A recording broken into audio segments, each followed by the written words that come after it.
I met him when I was 18. And I began in the year later, in 34, I began analysis with him. We went out there to the tower, and out of the bushes suddenly we were standing around kind of, you know, awkwardly as one does, not knowing what was going to happen. And then out of the bushes came a man, and I was deeply impressed by him. I thought naturally he was a Methuselah, because when you are 18, you think a 58-year-old is a ready for the cemetery. He told that story, which you can read in the memories, about this girl who was on the moon and had to fight a demon, and the black demon got her. And he pretended, he told it in a way as if she really had been on the moon and it had happened.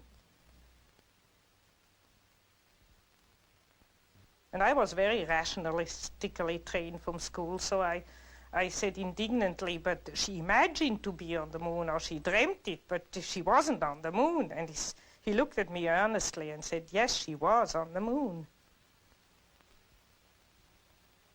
I still remember looking over the lake there and thinking, and either this man is crazy or I am too stupid to understand what he means.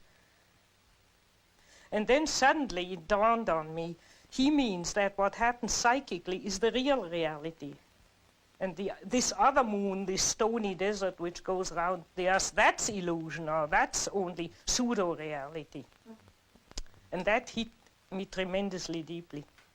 When I crawled rather drunk into bed because he gave us a lot of Burgundy, that evening I thought it'll take you 10 years to digest what you experience today. Both Jung and I minded most of all about wholeness, about becoming whole, and that I'd got at it through my art by always trying to draw or paint things that looked whole, animals, primitives, anything that seemed still at one with itself and whole. And he got at it by studying the things that were wrong with people, and then realizing the way to get it right was to find their wholeness, to find the opposite to the thing that was destroying them so terribly.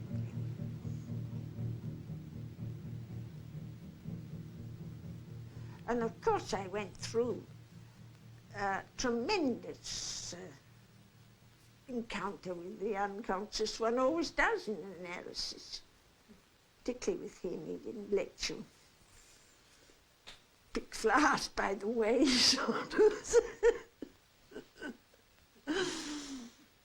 When you met him in the club, or when you met him privately or in the analysis, it was always a man interested in the, I would like to use a word, in the supernatural food.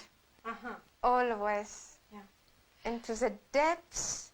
And you see, you could come into his room in analysis, and he was just speaking about the dreams you had had before, last night, not knowing them, but he was involved. He was so transparent for people.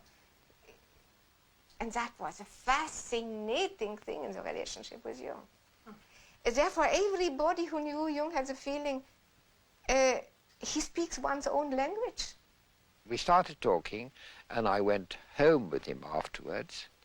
And to Mrs. Jung's despair, we sat talking until about 3 o'clock in the morning without break.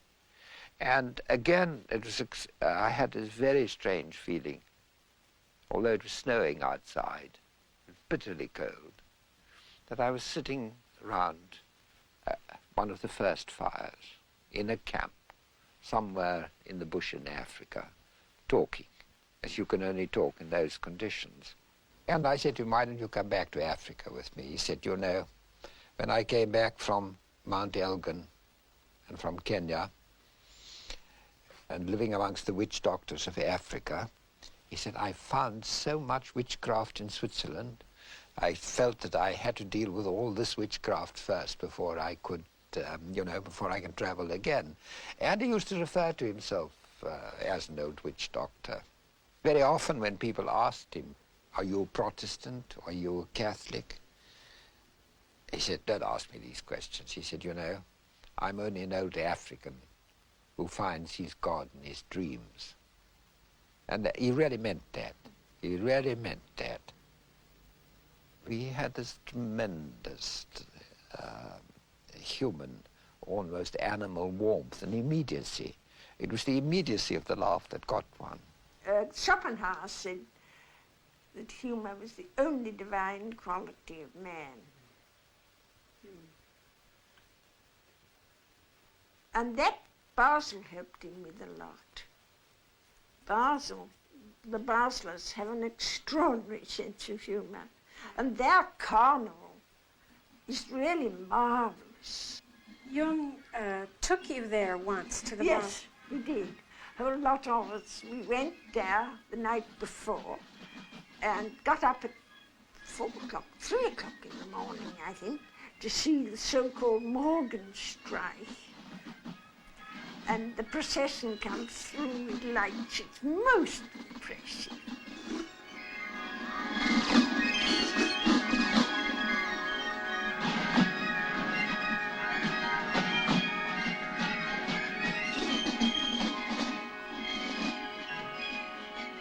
This feeling that he had, that if man lived his life religiously, if he lived his life symbolically, then it was almost as if what the theologians called God, and my Zulus called Mkulu, the first spirit, where the first spirit had passed over some of his power and some of his responsibilities to the human being, and that the human being had a God-like task to perform in creation, and the extent to which he performed it, he derived his meaning. It's a very important part of Jung's thinking.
Oh, well, I just paid a visit to him in Vienna, and then we talked for 13 hours without interruption. 13 hours for without 13 interruption. hours without interruption. We didn't realize that we were almost dead at the end of it, but it was tremendously interesting. He was the old man and had a great experience, and he was, of course, way ahead of me, and so I settled down to learn something first.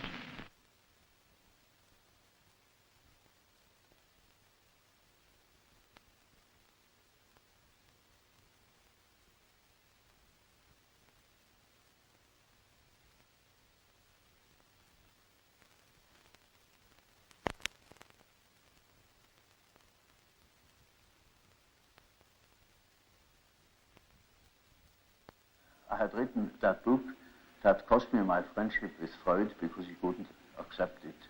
Yes. To him, the unconscious was a product of consciousness, yes. And it simply contained the remnants.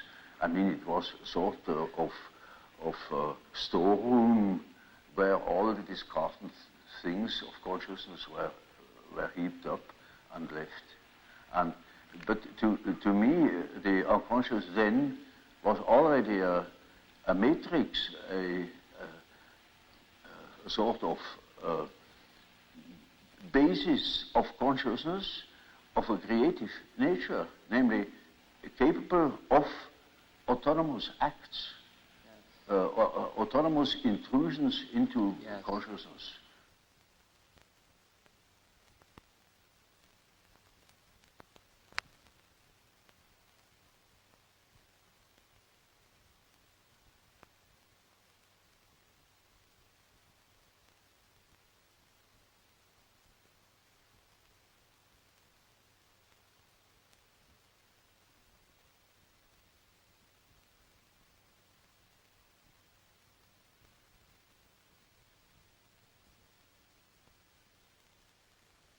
Man's soul is a complicated thing, and it takes sometimes half a lifetime to get somewhere in one's psychological development. You know, it is by no means always matter of psychotherapy or treatment of neuroses. It is all psychology has also the aspect of a pedagogical method in the widest sense of the word. It is something. Education. It is an education. It is something like antique philosophy, and not what we understand by a technique. It is something that touches upon the whole of man, and which challenges also the whole of man in the patient or whatever the receiving part is, as well as in the doctor. One of the tremendous things which Jung did was to always emphasize the aspect of man's totality. And our totality is not complete unless we take our human failings into it. It doesn't mean that I necessarily have always to live my human failings. I obviously may have to take responsibility for them.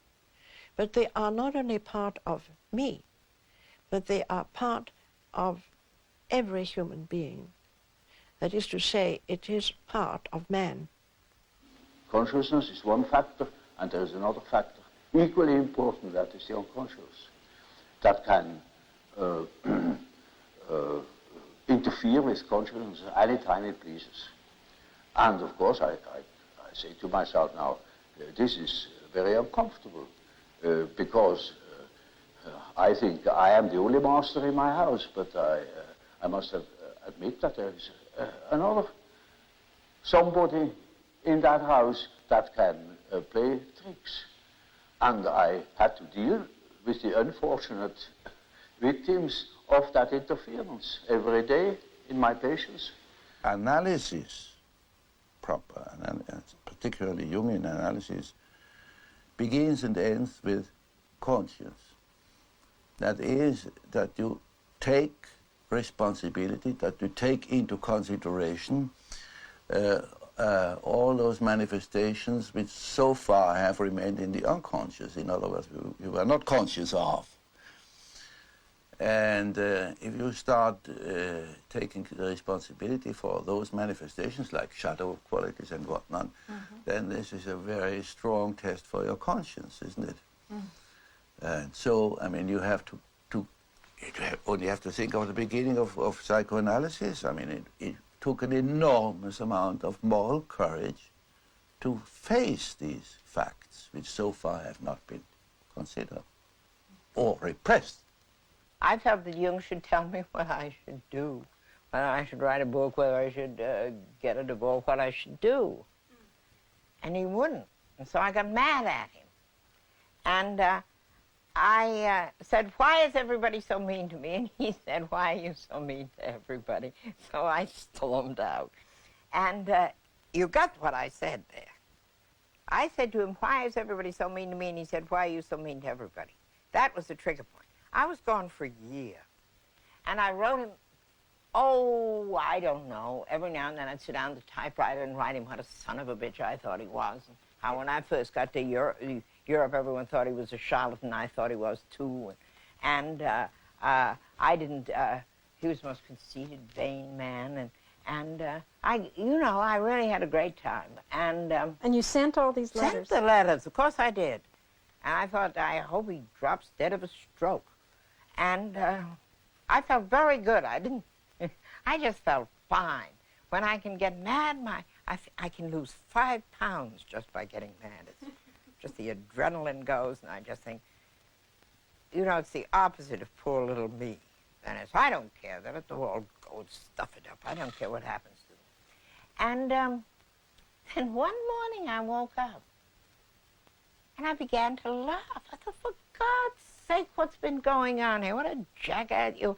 And suddenly I realized, sure, he really hit it. And so I phoned Miss Schmidt, Fräulein Schmidt, and asked if I could have an appointment. And she laughed and said, oh, yes, she said, Professor Jung told me to save some time for you. He thought you'd be calling shortly. And sometimes he'd be quite unfair to one. And he'd tell me, at the club, for instance, he'd go and something be horrid to people. And then he'd go home saying, now, wasn't that nasty of me? I really spoilt their weekend, and so it was always on Saturday evenings. But when they next came to analysis, he found that that particular nastiness was exactly what they wanted, what they needed. I really got more from Jung when he hit me over the head than any other time. I don't mean literally. He had very small eyes, and when he looked through those little eyes, usually over the top of his eyeglasses, you knew that he was looking at something that you couldn't see. And what came out was usually some very simple fact. It wasn't any aura or any great message that came back from the beyond. It was something about your ordinary life or the ordinary situation.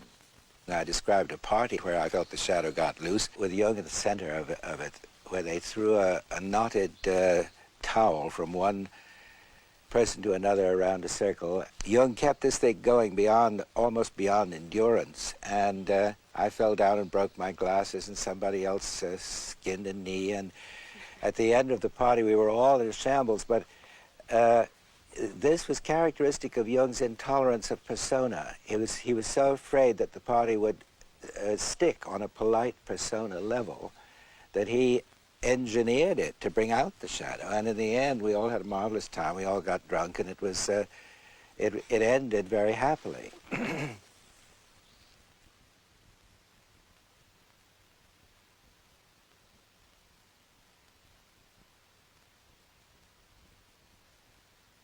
He became a human being, and a total one. I mean, he included everything.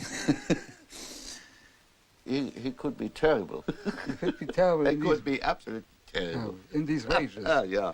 In these ranges. I remember one thing when we sailed on the lake up there, Bollingen, you know, in his boat, and there was the wind died down completely, and we were way up from the Turm, you know. I see. Yes. Way off, and so there was nothing else but to row.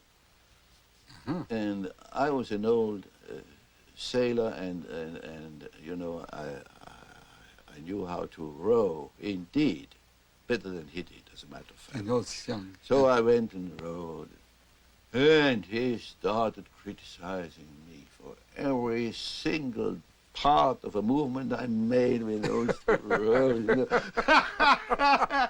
And he knew it better, of course. Oh, and did he row himself? Joan was in the boat as well, my wife, and so it was absolutely, it was hell. It was real hell. Until I said, good, fine, do it yourself. Yes, you Sat finally down. said. And he did it? Yes, he had to. He had to if you gave. He Yes, had to. Yes. I wouldn't make one single move. So, and did he ever apologize? For No, no. never. Oh, he could be terrible. Oh, he could be a real devil.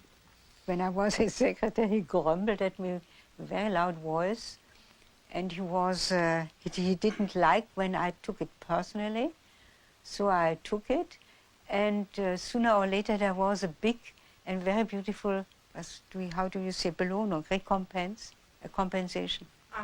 He compensated. He knew exactly what he had done, and then one was rewarded if one could stand it, and if one didn't took it personally. You see, he was so burdened by his ideas and by people outside and his inner figures. So I understood it quite well. He had to have a let out, das heißt Ventil. Ventilate. And vent out. Ventilate. The steam has to go out. Yes. And it sometimes came out on you when you were there. Yes, why not? Yeah. The personal shadow is the personal shortcomings of things which every human being could be conscious of, which is not archetypal. For instance, such things as greed for money or jealousy, inferiorities which everybody has, but prefers not to know about. If one is jealous or if one is suddenly possessed by wanting money or so on, one could know about it if one is honest with oneself. But the collective shadow has to do with the dark side of the archetype of the self. That means it's the shadow of the God image. In the Christian tradition, it would be the devil. And that has always been personified and felt as something which has not to do directly with the human being. I mean, if somebody is possessed by the devil, he's much worse than just, he's not human, it's demonic. And, but on the other hand, generally that merges. First you have this area of dim, dark side, and behind it lurks the other. I've, for instance, seen that when Germany went to the devil in Nazism, people fell into it through their personal shadow. For instance, they didn't want to lose their job because they were clinging to money. That was their personal shadow. But then they joined in with the Nazi movement for that reason and did much worse things than they would have done normally under normal social conditions. So you can say the personal shadow is the bridge to the collective shadow, or the open door to the collective shadow. But the collective shadow comes up in those terrible mass psychoses. It's like if you have a room and there's one door not shut, and there the devil can come in. And if you know your personal shadow, you can shut all the doors.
I think that it's quite an important fact historically that there were very few of us that intentionally became analysts. What happened was that we all had neuroses, and we were nice, fat, juicy ones, and we were vibrating like an aeolian harp in a high wind. And very often this was exacerbated by a marriage relationship. And so that most of us of my generation didn't prepare to be an analyst, but we went to an analyst so that he could tinker with our psyches. And somewhere along the line we'd say, wouldn't it be peachy if I could be one of those too? I have to remember our first appointment, because Joe and I went together, and he talked right over the top of my head to Joe, arranging my appointments. And I finally said, well, where do I come in? And he said, oh, that comes later. And I'll never forget that. Jane and I arrived in Zurich in 1932. We had a very deep bond between the two of us, but we also were very dissimilar. And so we got into horrendous clashes and crashes. We just were anxious to get a hold of something that would give us some tools to work with so that we could resolve these clashes. I was not so enamored of him at first. I thought the way he talked, no, it was his writing. Of course, it was very intuitive writing. And it wasn't my dish. And I kept thinking, who the hell does he think he is? You know, how do you know what he's saying? I mean, how does he know what he's saying is right? And I was really very resistant. It is almost a rule, but I don't want to make too many rules with it. In order not to be schematic, Yes. That an introvert marries an extrovert for compensation, or another type marries the counter type to complement himself. I thought, well, he's just talking through his hat, and I just can't go for that stuff. Until I got in trouble and had him head on, and then, my God, he just made all kinds of sense. I liked his opening comment. He said, oh, so you're in the soup too. I like the two. Together. Yeah. The archetype is a force, it has an autonomy. It can suddenly seize you. It is like a seizure. Yes. So, for instance, falling in love at first sight, that is such a case. You see, you have a certain image in yourself without knowing it of the woman, of the woman. Yes. Now you see that girl, or at least a good imitation of your type, and instantly you get a seizure, and you're gone. And afterwards, you may discover that it was a hell of a mistake. Or you see, a man is quite capable, he's intelligent enough to see that that woman of his choice, as one says, not no choice, he has been captured. Yeah. You know, he sees that she is no good at all, that she is a hell of a business. And he tells me so, and he said, for God's sake, doctor, help me to get rid of that woman. He can't. He's like clay in her fingers. And that is the archetype. That is the so-called archetype of the anima. Yes, yes. He thinks it is all his soul, you know. Like the girls, you know, when a man sings very high, then he thinks he must have a very wonderful spiritual character because he can sing the high C. Yes. And she's badly disappointed when she marries that particular number. Yes. Well, that is the archetype of the animus. Yes. This is built right into the center of Jung's whole psychology, that one should develop one's countersexual components, as Margaret Mead so quaintly phrases it. But Jung prefers to talk about the animus and the anima, meaning the feminine side of the masculine side of the woman and the feminine side of the man. And so that all of us who are really committed and involved in the Jungian world are very busy trying to develop our animuses or our animas, and we don't ever expect that it's going to be quite a dead heat, and that our voices will alternate from soprano to basso, or that we are going to get a reissue of our vital parts. But on the other hand, we do feel that usually going on a two-step operation, first with the projection of one's anima or one's animus, and then the gradual peeling of it off and taking it back in again and assimilating it and hopefully integrating it into one's consciousness, that this androgynous or almost androgynous state of being is the way one hopes to be before they throw the switch. In the beginning stages of a relationship, there is generally a lot of projection mixed up with it. And that is responsible for all those love quarrels. I mean, she makes demands which he can't fulfill, and he makes demands she can't fulfill, and animus anima crossing the swords. And I mean, if you tape record a love quarrel, it's the same all over the world, literally. And that is projection.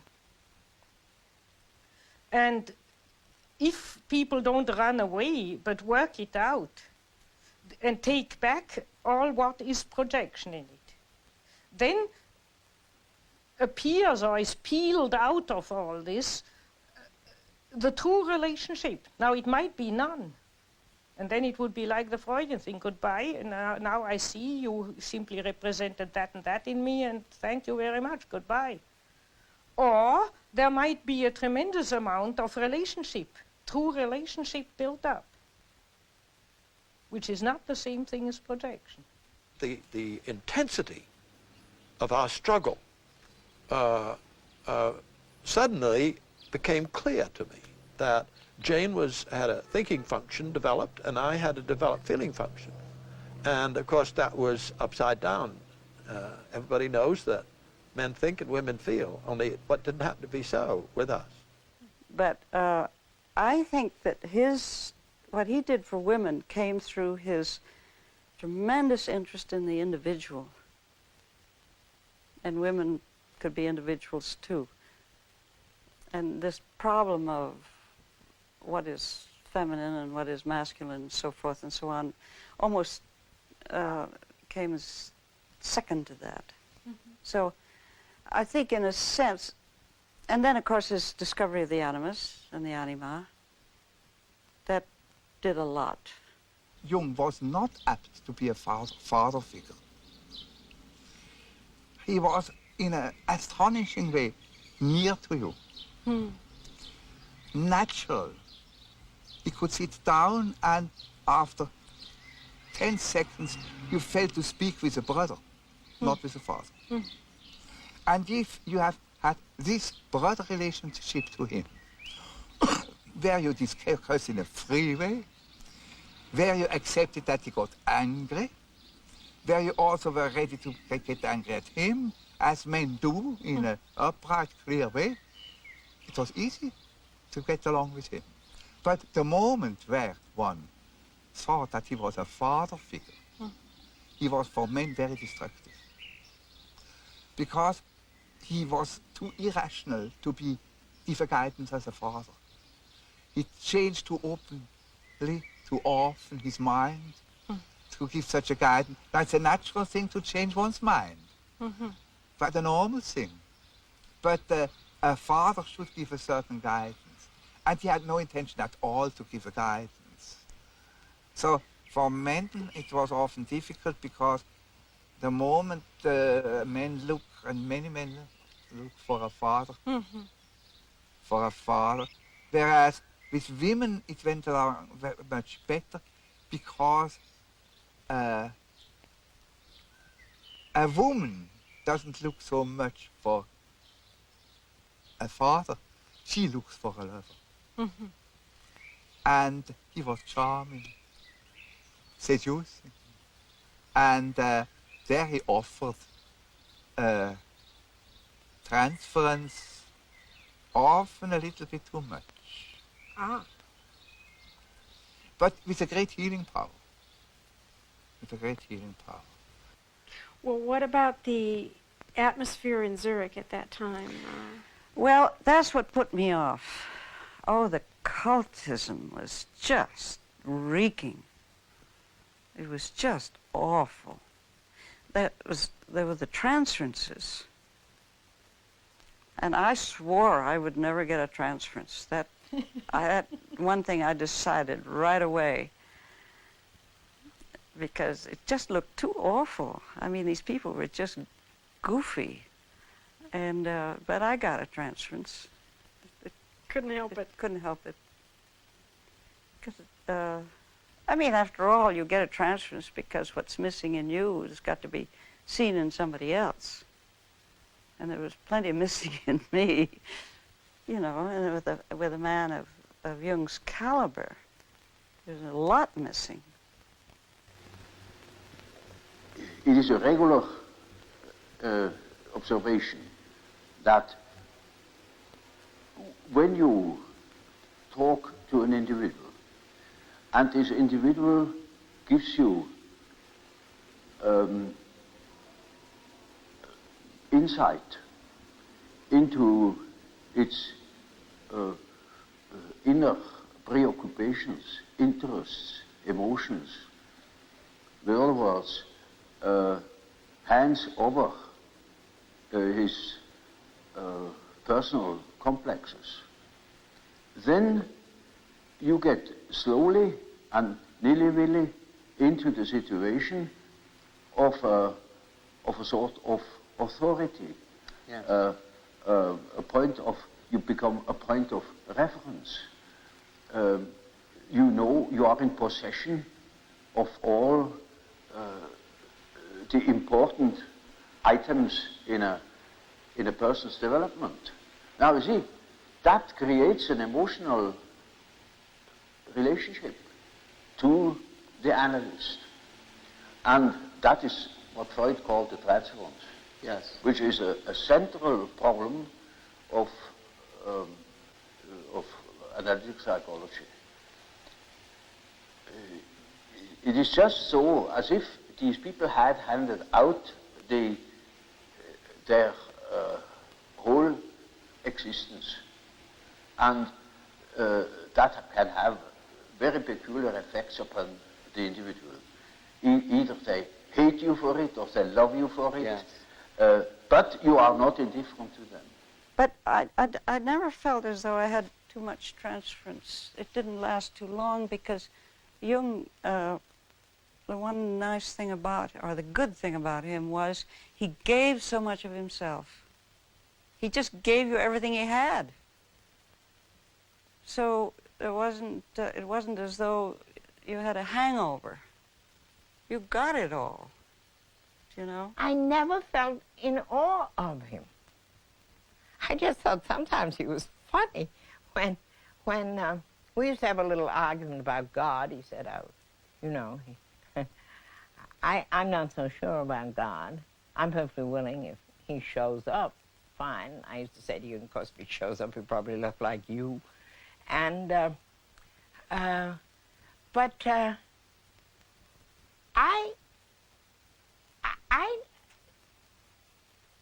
guess that I thought before I got mad at him, I thought that he would have some kind of a solution to life's problems.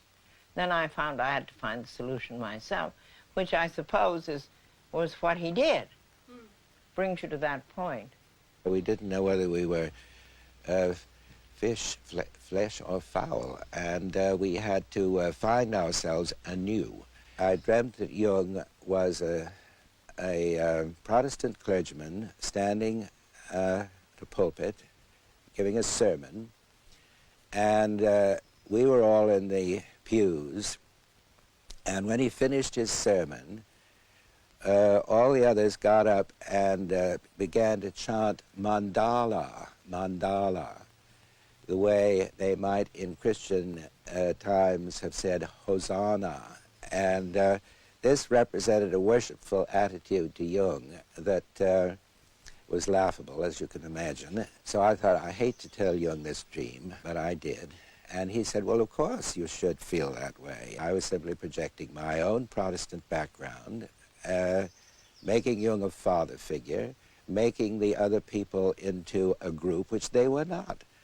Freud always wanted to break a transference and to resolve it. To resolve it and to bring people to life again, down to the adaptation to life again. Mm-hmm. But Jung had another point of view, had the feeling as long as we have a strong transference, one must serve it, because he said there is a greater personality involved in transference. And we don't know what this greater personality has in storage, and so we must serve it. And that was tremendously difficult for Jung. He often told us, you see, I should have 10 lives in order really to follow the development of the individuation process so deeply as he did with us all. Yes. But that was also what interested him. He many times said, without you women, I couldn't have developed my psychology. I had a case that was an intelligent young woman. She was a student of philosophy, very good mind, where one could expect easily that she would see that I am not the parental authority. But she was utterly unable to get out of this delusion. And in such a case, one always has recourse to the dreams. It is just as if one would ask the unconscious, now what do you say to such a condition? You see, she says with the unconscious, of course I know you are not my father, but I just feel like that. It is like that. I depend upon you. And I say, now you see what the unconscious says. Now the unconscious produces dreams in which I really assume a very curious role. You know, she was the little infant, she was sitting on my knees, I held her in my arms, I was a very tender father to the little girl, you know, and more, her dreams became emphatic in that respect, namely that I was a sort of child, and she is a very little, frail human thing, you know, and quite a little girl in the hands of an enormous being. And the last dream of that series was, I cannot tell you all the dreams, was that I was out in nature. I stood in a field of wheat, an enormous field of wheat that was ripe for harvest. And I was a child. And I held her in my arm like a baby. And the wind was blowing over that field of wheat. Now, you know, when the wind is blowing over wheat field, these waves in the wheat field. Yes. And with these waves, I swayed like that, putting her as if it were to sleep, you know. And she felt as being in the arms of a god, of the Godhead. Mm-hmm. And I thought, now the harvest is ripe. Yes. And I must tell her. And I told her, you see, what you want and what you project into me, because you are not conscious of it, is you have the idea of a deity. You don't possess. Therefore, you see it in me. Yes. That clicked. She suddenly became aware of an entirely heathenish image. Yes. That comes fresh from the archetype. She had not the idea of a Christian God or of an Old Testament Yahweh. It was a heathenish God, you see, a god of nature, of vegetation. He was the wheat himself. He is the spirit of the wheat, the spirit of the wind. And she was in the arms of that Newman. No. Now, that is the living experience of an archetype. Now, that made a tremendous impression upon that girl, and instantly it clicked. She saw what she really was missing, that missing value, that was in the form of a projection in myself and made myself indispensable to her. Yes. And then she saw it is not indispensable, because it is, as the dream says, she is in the arms of that archetypal idea. Now that is a luminous experience, you see. And that is the thing that people are looking for. Yes. An archetypal experience that gives them an incorruptible value. You see, they depend upon other conditions. They depend upon their desires, their ambitions, depend upon other people, because they have no value in themselves. They have nothing in themselves. They are only rational, and they are not in the possession of a treasure that would make them independent. But when that girl can hold that experience, then she doesn't depend anymore. She cannot depend anymore, because that value is in herself. And that is a sort of liberation. Yeah. And that is, of course, makes her complete, you know. Inasmuch as she can realize such a luminous experience, she is able to continue her path, her way, her individuation. The acorn can become an oak and not a donkey. If you have a relationship to Carl Jung, then you have to work on it, and the meaning is a result, perhaps, you see. One can say I projected on him a father, but I also projected on him a mother, you see. And the one who accepted me, I could say. And from this, in the course of the years, I found a place in this world. I found a place in myself and in the world. A transference is a projection. Yes. So I projected on him this and that, and he took it seriously, and he acted accordingly. But he never laughed at it. He accepted it. He accepted it. I remember once a patient wanted to marry Jung. She was convinced that he was the man for her and for her lifetime. In vain, Jung explained to her that he already was married. She continued to be convinced, and therefore Jung accepted. She went on, prepared a marriage deal, had printed cards, everything was ready. Jung continued to accept in full confidence of unconscious reactions coming from the patients or from him.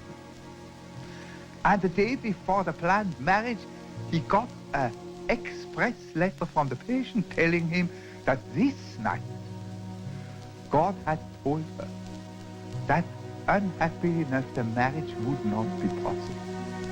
The patient came out of her psychosis, had always in her memory this event, and was completely balanced afterwards.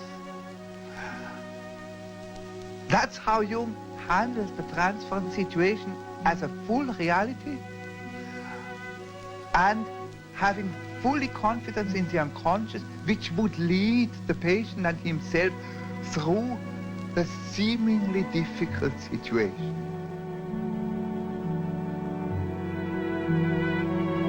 He could see what every woman was really substantially like, and helped her to find her main interest: literature, politics, psychotherapy, or astrology, or what you want. He had an art to follow a person until she found herself. And the value of transference was great for Jung himself. It really was as if he was always inside of your unconscious, and not trespassing, but because he has been where everyone was, and so he knew how to be there. He also would never use any of his terms, ever. My last interview, I told him, a dream, and I realized, my God, that man is 85 years old. And it was pages of dream, and so I only told him half the dream, thinking I can't put that on him. And so then he started. You know, he didn't ask you for one association. Very seldom he did. He just started to talk.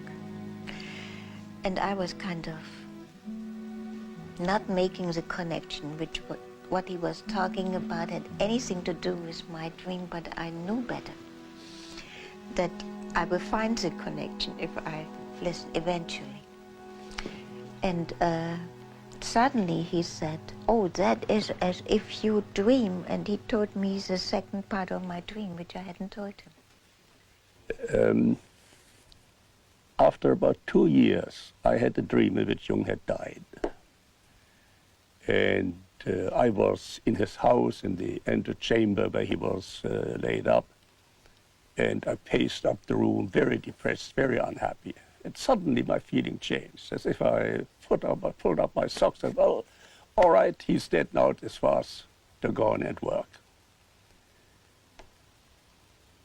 I told Jung that dream, and he said, well, all right, now you can see patients.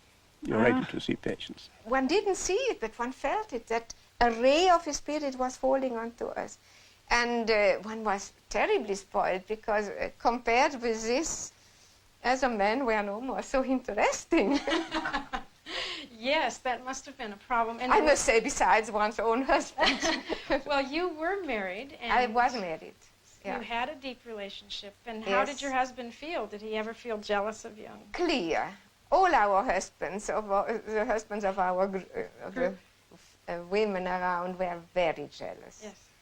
But since they knew, understand, that Jung was not falling into the traps and wishes of the women, so they had not to be really jealous, because Jung never misused his position and all these transferences. Now, Jung worked in this rejected feminine world of the unconscious for years. People came to him. He was particularly successful with women patients. And one person came into his life very early on, because she's already with Jung, and Emma Jung had the famous conference in Vienna, where they are all photographed together. And that is Tony Wolff.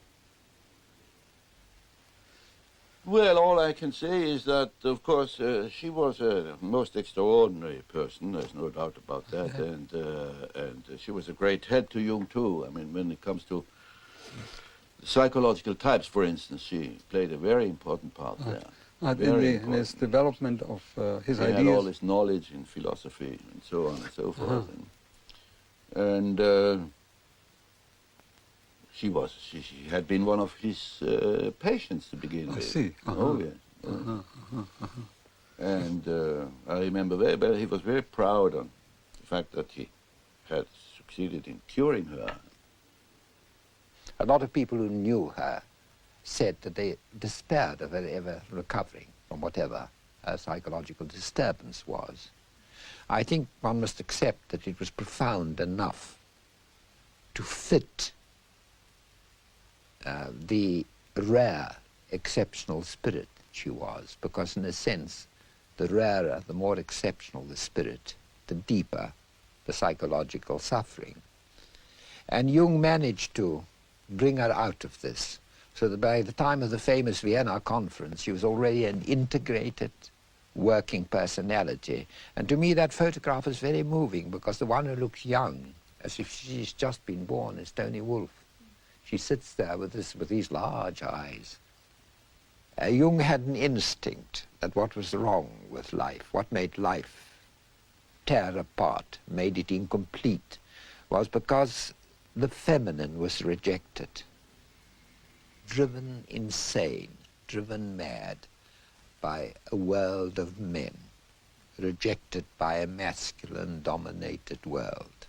And that time when he let himself go, and when he landed deep down in what he came to call the collective unconscious, all this rejected feminine in himself confronted him. Tony Wolff was being analyzed by Jung. When Jung started to have his active imagination, it really got going and he got rather unstable. And that Tony Wolff simply said that she wasn't going to go on with her analysis with him and that she was going to have a relationship with him. And more or less, I gather, took him by the ear and did so. In this unfamiliar, terrifying underground of the collective unconscious, she was Jung's guide, to such an extent that she lived with him. And she took over the whole of the burden. And of course the tensions caused by that in Zurich and in the family must have been tremendous. She reflected his anima in a way that Mrs. Jung didn't. It was she who introduced him to all the Eastern things, Eastern spirituality, Eastern philosophy, and so on. They were lovers, I take it? Oh, yes. Yes. Emma knew of their relationship, but she didn't wish to divorce you. Oh, good gracious, no. So it never have entered her head. No, I see. I mean, that wouldn't have been done. I mean, That's rather unusual. No, I don't think so. Not at that time. I mean, I don't even think nowadays. I mean, she had 4 children, and I don't think that Jung would have wanted a divorce at all. Well, perhaps this isn't really relevant, but not many women will countenance open infidelity.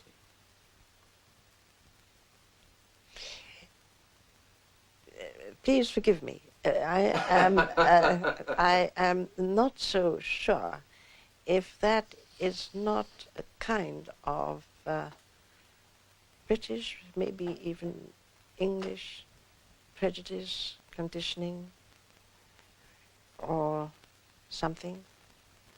I think that... I think it's an American one, too. Is it?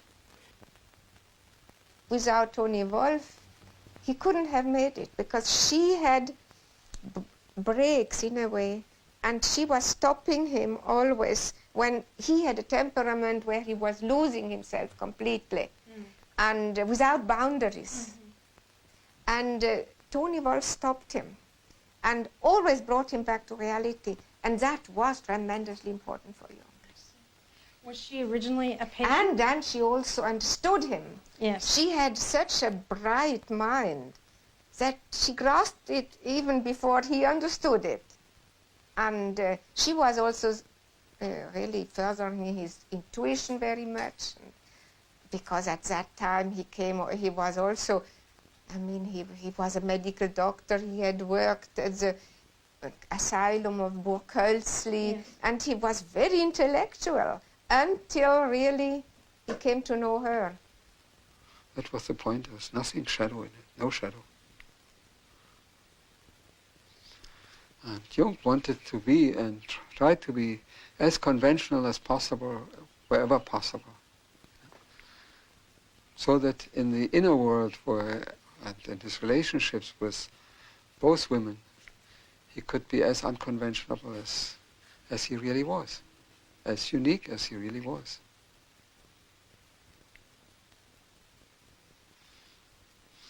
No, it was quite a thing for him to do around 1910. You know, the Victorian age wasn't quite so far gone, and it wasn't anything he hid. You know, I remember I was walking in Zurich, there near the Institute, and there was Jung and Tony Wolff walking. You know? There was nothing hiding. And it was in this relationship that he had these tremendous experiences of the conjunctio. That's when he understood the mystical background of sexuality, mystical or the psychological archetype that was working there. That was later such an established relationship, and Mrs. Jung was so included that I am very sure he would not have parked his car in front of Tony Wolff's house, who was 1 minute away from the Institute, and everybody would know when he was there and when he was not there, if he would have had the slightest doubt about it. And so this relationship with Tony Wolff was not an affair, it was another wife. 2 wives and 1 man. Oh, that's an excuse. My opinion is he should, as Psyche, he should know earlier that that was his anima. And so come to a stop. One day, Mrs. Jung approached me and said, would you please cooperate analytically with me and Tony Wolff? So we did a threesome analysis for quite a long period. Oh. Yeah, that was very funny. I see. Mutual dreams or just Jung's dreams? No Jung's dreams. Mrs. Jung's dreams and Tony's dreams and my dreams. Oh, all 3? Yeah. I see. And you found this very helpful? Was interesting. Very, was very interesting. She wasn't at all browbeaten by Jung. She was downright and direct, and she did a lot of work on his papers, too. She obviously stood by Jung all through his periods of crisis. She was a much more solid sort of character than Jung. First, she had given birth to 5 children. And then Jung told us, and she told us, and she felt the need also to know more. And then she studied physics and mathematics and many other things. And then she had an analysis with her own husband. She did? Yes. How difficult. Yes. She had also another analysis, but the main thing was analysis with Jung. And afterwards, he allowed her to analyze. And she was a very good analyst, and the opposite of her husband. He was more intuition and thinking, and Emma Jung was sensation, mainly sensation, absolutely down to the earth, and more to that, to the depths of the earth. Mrs. Jung had a fantastic sense of humor. She giggled and laughed, and she was very, very nice woman. Motherly, but I think she helped a lot in working out, let's say, the animus anima problem. It's those 3 who did the work, I think.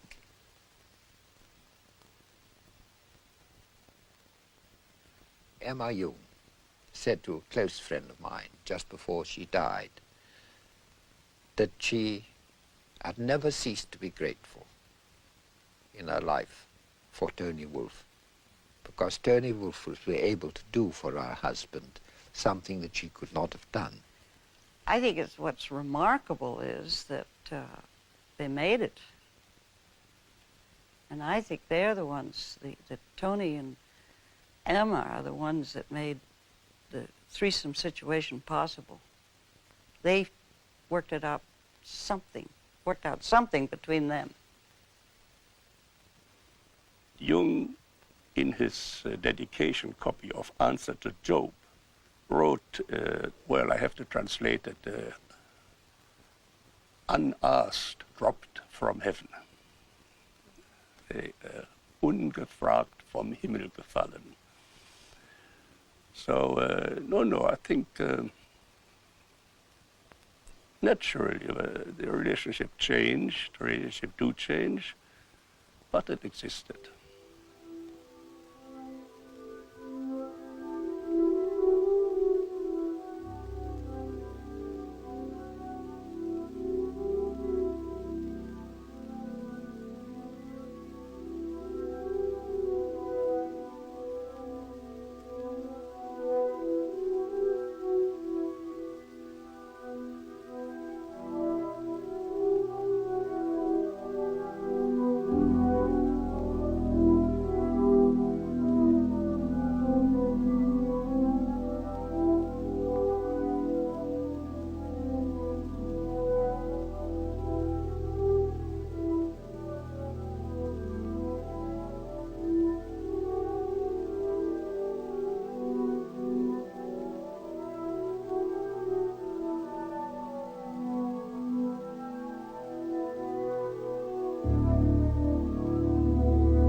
And he was always very present and very concerned also about the future of life on this globe.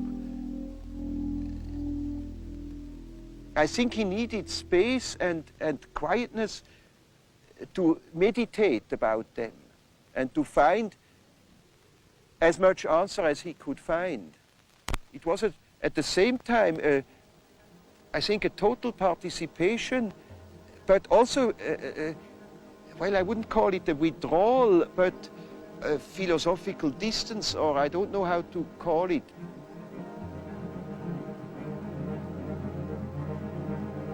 He went to boarding in so often during the year, and he did all his reading up there. Most of the reading was done there, and also most of the writing. Also, writing.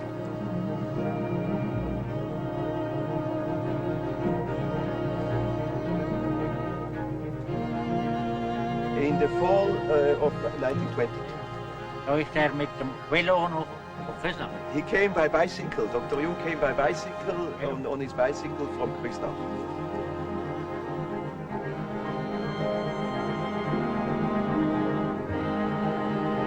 The western part of the land was sold by Mr. Hugenbarter's father to Dr. Jung. Mr. Hugenbarter's father and Dr. Jung had a very good relation. Das ist der Bruder. Gerade am Film. Ja, nein, das ist schön. Und der Bruder auch noch. Der Großvater. Und sie haben das im letzten Moment beschlossen. He spoke with everybody. And when they were in trouble, you see, for instance, with bringing in the hay before it came raining, Dr. Jung would help them.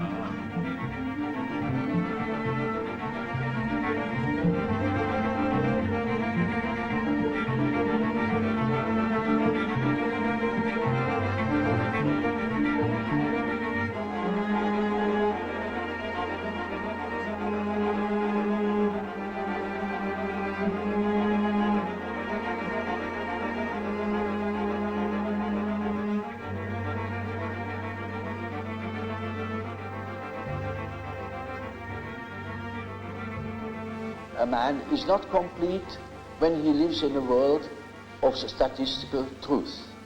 He must live in a world of his biological truth. Man has always lived in the myth.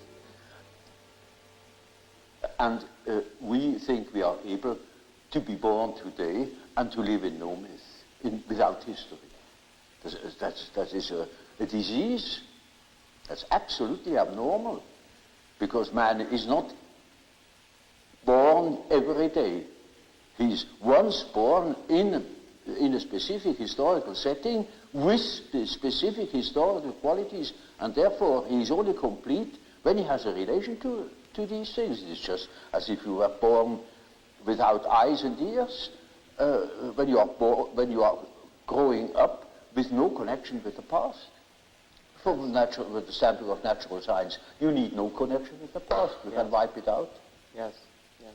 And that is a mutilation of the human being. He had what the Greeks called techne, hence our word technology and so on.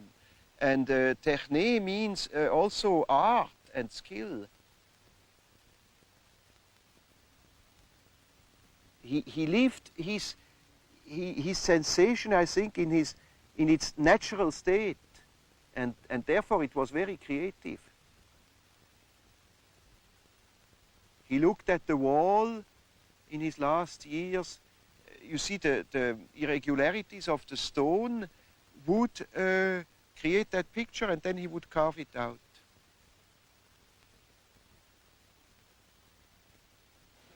The statements of every religion, of many poets and so on, are statements about the inner mythological process, which is a necessity, because man is not complete if he is not conscious of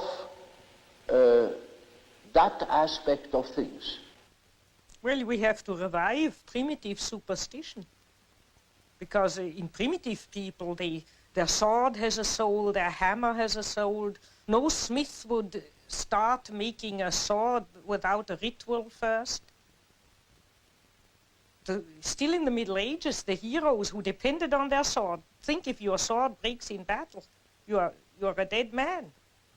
So their sword had a name and a soul. They knew that sword, and the solidity of that sword was their fate. And now it's still so. Let a few of your atomic plants explode, and please. Matter, if it has to cooperate with you, needs loving care. And not only technically by oiling and so on. You have to kind of live with it. Otherwise it plays you tricks. One of the last times he went to the tower, for instance, he hadn't been there for a long time, and the first days the covers of the pans like to jump off and fall on the floor in the wrong moments, and you know how objects can absolutely misbehave. So he put himself up in the middle of the kitchen and said, now, ladies and gentlemen, pots and spoons, I know I have neglected you for a long time and you are angry with me, but I beg your pardon and I ask you now to cooperate again. And from then on, there were no more accidents. He had great fun with that. If you notice, it's highly symbolic. The days you can't open a door, you can't get at something, or some object hides from you just when generally when you are not in yourself and in an impatient mood or so on, then everything plays you tricks. It's naturally your own unconscious mixed up with it. But it communicates with matter. We are only deeply unconscious of these facts because we live all by our senses and outside of ourselves. If a man could look into it himself, he would discover it. Yes. And when a man discovers it, in our days, he thinks he's crazy. And he may be crazy. He played a lot along the lake, and he did it very often alone. He took always a little shovel, removed the sand, and then played with little rivers and so on. And he said when he was 83, he said one day when we were playing, I was generally watching him, playing a bit with him. And he said to me, you know, only today I have suddenly thought, what am I doing when I'm playing like that? That's what I have done all my life, digging out springs. He was just enjoying that. He called it the waterworks. And always before he was writing, he did some days or even weeks of waterworks till he was in the right mood, and then he began writing. I sat sometimes for hours beside him, just watching, not talking. Once an old peasant went along and said to me, isn't this Professor Jung not a world-famous man? And I said, yes. He is, and he said, wouldn't think it if you see him like that. I have the feeling I am able to help this thing which guides my life. I am not doing it, but I can help him in some way. And that's something which probably Jung has invoked in me. Your good ideas are not produced by your will. It comes to you. You must make yourself ready. I think that's all, and you must have a certain amount of interest. And that's also when you have a difficulty in yourself, you must be interested. You must get the answers from somewhere. You can't produce it yourself. You can't calculate it, and it must. At least most of the important things come from somewhere, and the rest you can then afterwards work out by a kind of technique or routine, so on. But you can't do everything with routine.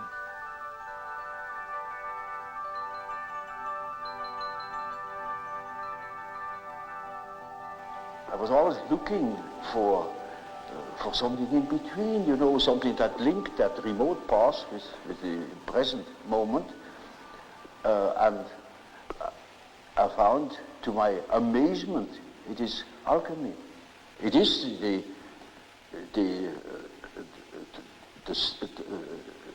basis of our modern way of conceiving things. And therefore, it is as if it were right under the threshold of consciousness. Gives a wonderful picture of how the development of archetypes, that means the movement of archetypes, looks when you look upon them as if from above, namely from today, you look back into the past and you see how the present moment has evolved out of the past. And we can construct or even predict our the unconscious of our days when we know what it has been yesterday. And when I heard Jung talking about alchemy, it was like a revelation for me to see how, because there are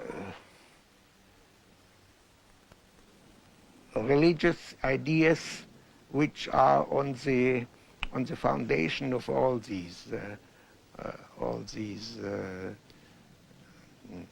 scientific work. The energy that you do, that you start to do chemistry, comes from somewhere which is not a really rational thing. It's an emotional thing. For Jung, religion was an attitude. For Jung, religion was an attitude to life and had absolutely nothing whatever to do with any kind of creed. And he was actually ambivalent about creeds, because on the one hand he said that a creed would stop you from having an experience, and since he believed that religion was not only an attitude but had to do with experience, personal experience, if you block it by a creed, obviously you can't have an experience. But at the same time, he also thought that a creed might be a tremendously important framework for someone whose ego was too weak to stand the horror, the void of complete loneliness. He was always saying, why don't the priests go down with me into the collective, into the unconscious of modern man, to learn what the modern soul is about before they start to cure it, because nobody would look at the soul of man in the modern way. They all behaved, as I said before, as if creation was accomplished, if the soul was an accomplished fact. And it wasn't. That's why the book of Revelations had so much meaning to Jung. And that's why he saw it having its place in the Bible. You know, Calvin fought very desperately to have the book of Revelation removed from the Bible, because he called it a dark and dangerously obscure book. But it really is very meaningful, because it's the one book which suggests that the revelation of God doesn't end with the coming of Christ. There is more to come.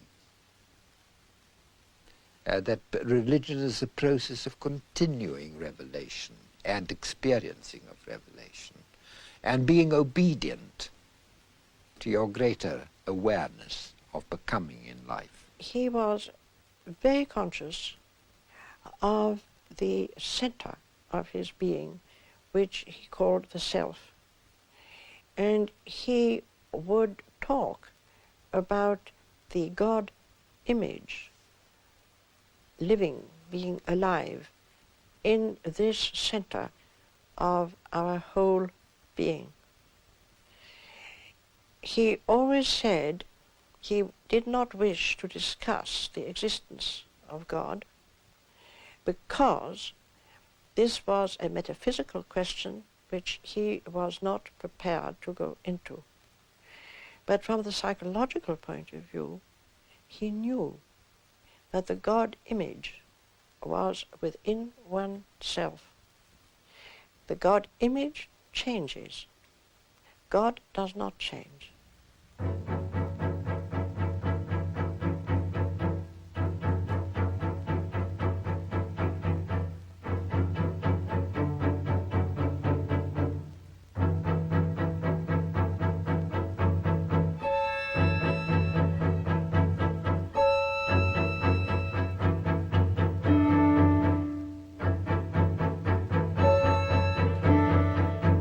I never could claim that any kind of human work could reveal something about the nature of God or about his existence. I only know that the idea of God is a pattern, an age-old pattern, a primitive pattern that always has been and never lost its, what we call, numinosity. It is always there and it still plays the same role as it always did. We can establish the existence of that pattern, and that is for our practical purposes enough. Because when we can integrate such an idea in our mind, the idea of such a being, then that gives an entirely different scope to things.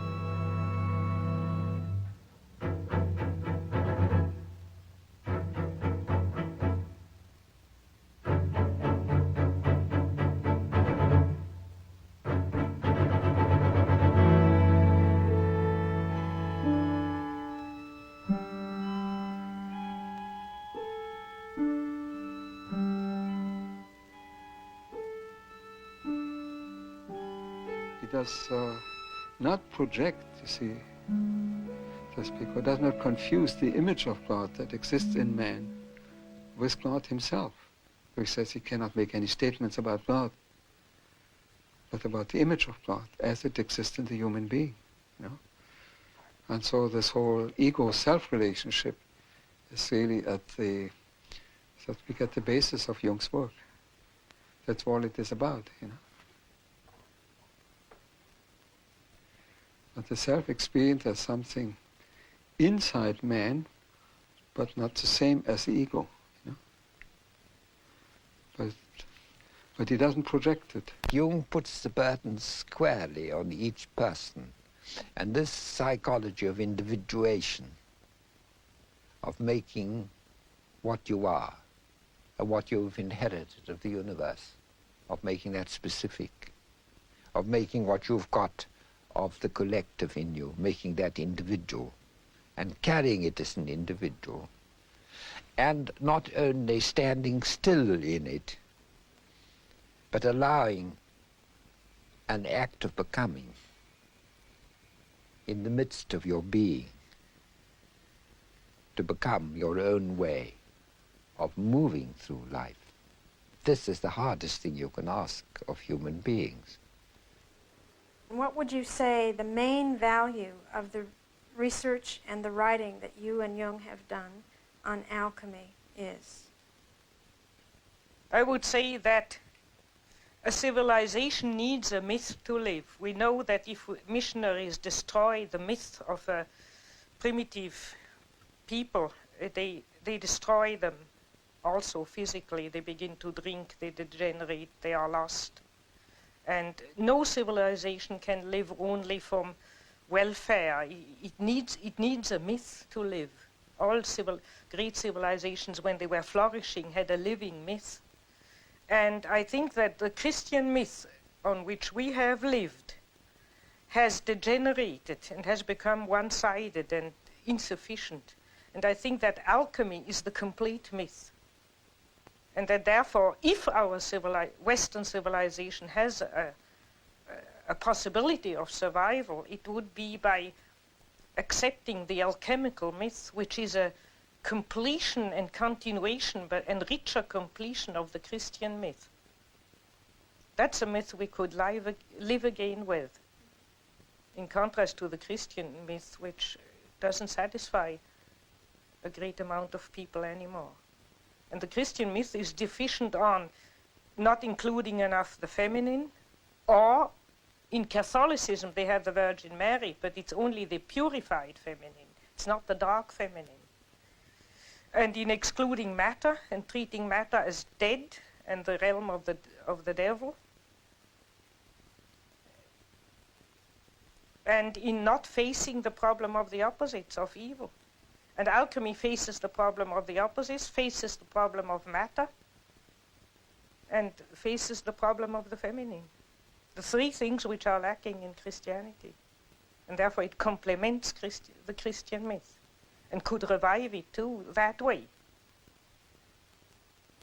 For 2,000 years, the Christian religionists told you to repress the evil. And look at the damn thing now. It began to be so visible at the First World War. And that's now a very great many years ago, isn't it? Not sure. And it's on a much grander scale, much larger scale, the possibility. Oh, far. Far. What is it? What did we learn from alchemy? It's finally that in each of us there is a rejected part, the which can become the cornerstone, like it's written in the Bible. And we have to be aware of the stinking side, of the bad-smelling side, of the, as Jung says, about the urine, about the excrement, and all that in our life. And this is the beginning of the way of God. This is the beginning of the transformation. The psychology of individuation has nothing to do with politics at all, because it deals with the ultimate values. But yes, it has shattering political implications. And I think we are not now, we cannot behave as if this journey into the collective unconscious hasn't happened. Because it has happened, we can't plead ignorance anymore. It has happened, and because it's happened, because we are facing a universe within, objective universe within, as great as the universe without, we can never be the same again. We cannot ignore it. And it has enormous political consequences for us. And the kind of society, the kind of politics that will save us will have to be where more important than any other quality in our politicians, must demand psychological illumination, psychological awareness, because otherwise we get people sparring with their own shadows. Otherwise you get nations, as we had in 1939, like the Germans, projecting their shadows onto the Jews, and then when they were eliminating the Jews, onto the Poles and God knows what not else, you see. And Jung often said to me, he said, the human being who starts by withdrawing his own shadow from his neighbor is doing work of immense, immediate political and social importance. What you would call the personal shadow of people didn't upset him. He just grumbled and cursed a bit, but that's not the problem of evil. It's that major evil of complete destruction which worried him. And his real approach to that was the inner work yes. that he did. The only thing you can do, to confront yourself with it where you are. All the rest, all the benevolent, if benevolent preaching would help, then we would be out of the trouble long ago, because we get a lot of benevolent and reasonable preaching, but it doesn't help. So the only place where you can really put the hand on it and deal with it body to body, the problem of evil, is in yourself. And there you have the hope to change something, but the hope to change the world is a childish illusion. As we've seen, the collectivist pattern taking over all over society.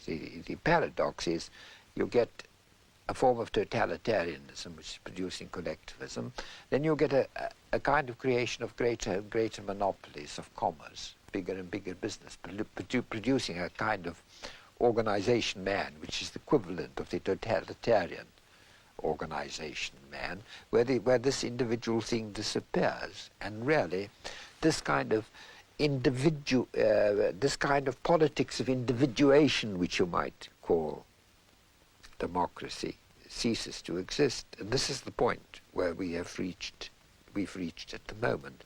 And at this point, all that's inferior, which Jung used to call the shadow in man, tends to come to the surface. The world hangs on a thin thread. And that is the psyche of man. Nowadays, we are not threatened by elementary catastrophes. There is no such thing as an H-bomb. That is all man's doing. We are the great danger. The psyche is the great danger. What if something goes wrong with the psyche? See? And so you see, it is demonstrated to us in our days what the power of the psyche is of man, how important it is to know something about it, but we know nothing about it. Nobody would give credit to the idea that the psychical processes of the ordinary man have any importance whatever.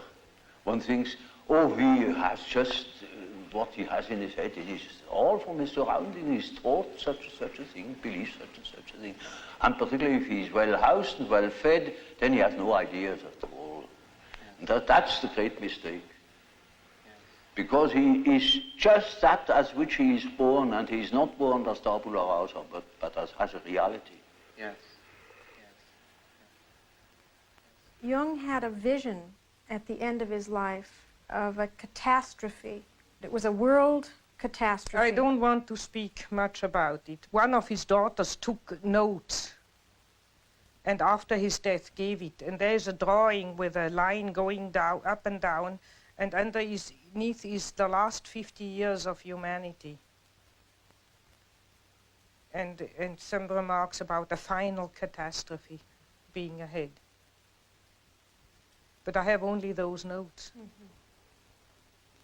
What is your own feeling about it, the world situation? Well, one's whole feeling revolts against this idea. But since I have those notes in a drawer, I don't allow myself to be too optimistic. I think, well, we have always had wars and enormous catastrophes, and I have no more personal fear much about that. I mean, at my age, if you have anyhow soon to go, so or so, egocentrically spoken. But the beauty of all the life, to think that the billions and billions and billions of years of evolution to build up the plants and the animals and the whole beauty of nature, and that man would go out of sheer shadow foolishness and destroy it all. I mean, that all life might go from the planet. And we don't know. On Mars and Venus, there's no life. We don't know if there's any life experiment elsewhere in the galaxies. And we go and destroy this. I think it's so abominable. I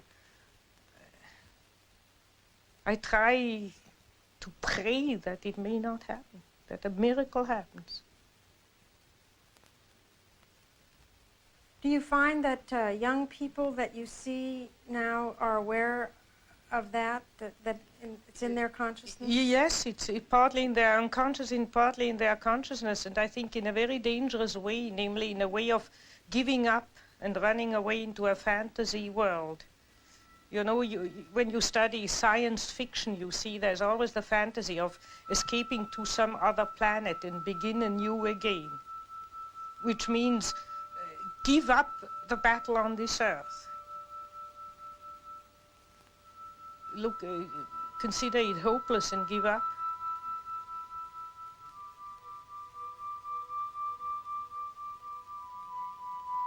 think one shouldn't give up.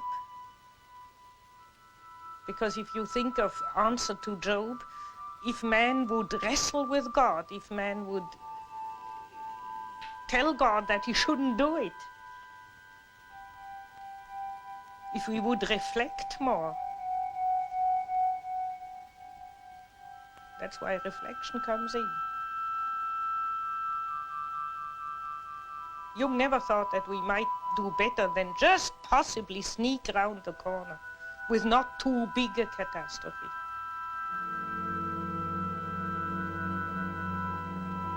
When I saw him last, he had also a vision while I was with him, but there he said, I see enormous stretches devastated, enormous stretches of the earth. But thank God it's not the whole planet.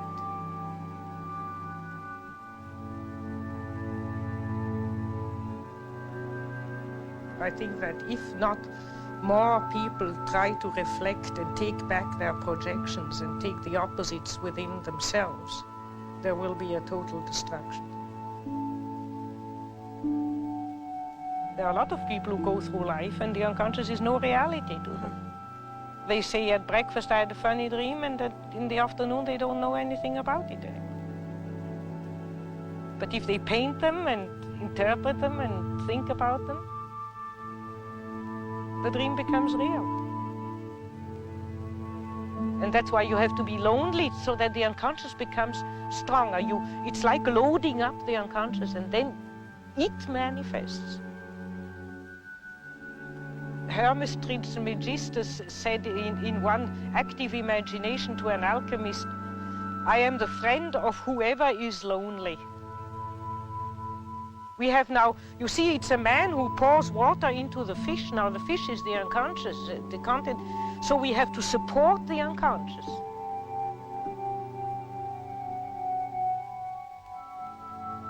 It's not enough to just have it. We have to actively turn towards it and support it so that it then helps us. Many people are not in analysis, but if they are naturally gifted, which I would call if they are honest, they can find these things without analysis. I've lived in this tower sometimes 3 weeks alone without speaking to one word to anybody. And I sometimes thought I was going off my head. But the unconscious became alive. It was my partner. There are no other similar beings like man that are articulate and could give account of their functioning